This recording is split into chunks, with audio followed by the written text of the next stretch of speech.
कि लोगों निकाह को आसान करो और जिनाकारी को मुश्किल करो। निकाह को इतना आसान कर दो, इतना आसान कि जिनाकारी मुश्किल हो जाए। आदमी जिना करने में सोचे लेकिन निकाह के बारे में तसव्वुर न करे कि इतना इतना। मेरे भाइयों, वो कौन सा निकाह था? अरे अल्लाह के रसूल, मैं आपसे निकाह करना चाहती, आपने मना कर दिया। एक सहाबी बोले आप नहीं कर रहे तो मेरे साथ कर दीजिए। आपने कहा इसके साथ करोगी? उसने कहा ठीक है, अगर आप नहीं कर रहे तो के साथ कर दीजिए। अल्लाह के नबी ने पूछा उस सहाबी से अपनी बीवी को मेहर में देने को क्या है? कहता मा इंदी शैउन, कुछ नहीं है। आपने फरमाया जाओ इल्तमिस खातम मिनल हदीद, लोहे की अंगूठी मिल जाए तो वही लाओ।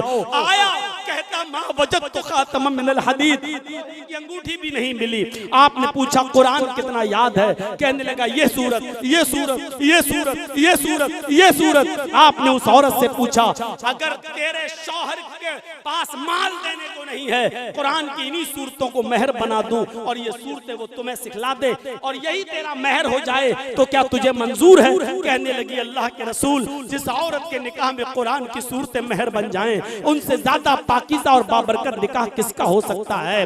अल्लाह के रसूल ने खुद निकाह पढ़ाया। उस औरत के माँ बाप नहीं थे, इसलिए आप खुद उस औरत के काजी बन गए और वहीं से उस औरत की रुखसती कर दी। ना बारातियों का पता, न हल्दी न मेहंदी का पता, और बाराती नहीं, न चोरों का पता, न डकैतों का पता,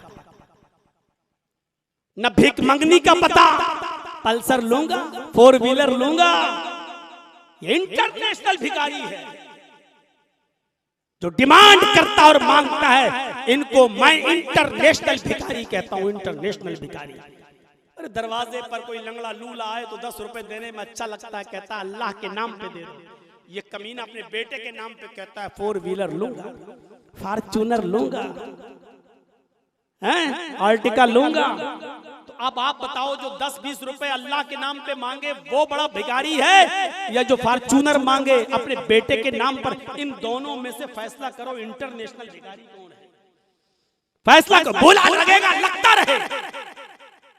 हम कितनी जगह पर तुम्हारे चेहरे देखेंगे कि किसी को बुरा ना लगे। कम से कम इस स्टेज को तो आजाद रहने दो, कम से कम मस्जिद के मिंबर को तो आजाद रहने दो, कम से कम ये जलसे तो आजाद रहने दो कि यहाँ पर ये बातें कही जा सके। और अगर किसी को बुरा लग रही है तो वो खुद बुराई को छोड़ने की कोशिश करे। मेरे भाइयों, जब मौलाना जर्जीस को अपने बेटे और बेटे की शादी में बुलाओगे तब नहीं बोलेंगे, वहां तुम्हारा चेहरा देखकर बात करेंगे। लेकिन यहाँ तो मुझे किसी का चेहरा ना देखना पड़े, इतनी आजादी तो दीजिए। इस स्टेज से तो इतनी आजादी दीजिए मेरे भाइयों। और